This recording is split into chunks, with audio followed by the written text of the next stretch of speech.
দর্শক ফেসবুক পেজের লাইভ থেকে সবাইকে স্বাগতম। তীব্র তাপদাহের পরে স্বস্তির বৃষ্টিতে যদিও বজ্রপাতের অনেক শব্দ শোনা যাচ্ছে, বজ্রপাতের অনেকটাই বিপজ্জনক এবং যারা বাইরে চলাফেরা করেন তাদের জন্য অনেকটাই বিপজ্জনক। বজ্রপাতের মৃত্যুর সংখ্যা অনেকটাই ঝুঁকি বেড়েছে।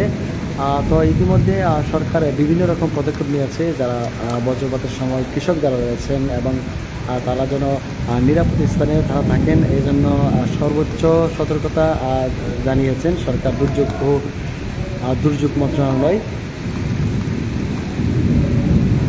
তো মাধবপুরে তীব্র তাপদাহের পরে স্বস্তির বৃষ্টি শুরু হয়েছে। গত দুদিন যাবৎ তীব্র তাপদাহে মানুষের জনজীবন অতিষ্ঠ হয়ে পড়েছিল।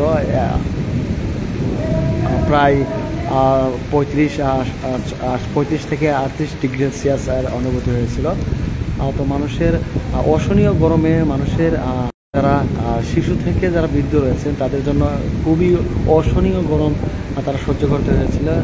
কিন্তু আজ সকাল গড়িয়ে দুপুরের সময় থেকেই মাধবপুরের আকাশটা মেঘাচ্ছন্ন ছিল। তো মাধবপুরে এখন প্রায় 3টা দুপুর থেকে বিকাল গড়িয়ে যাচ্ছে।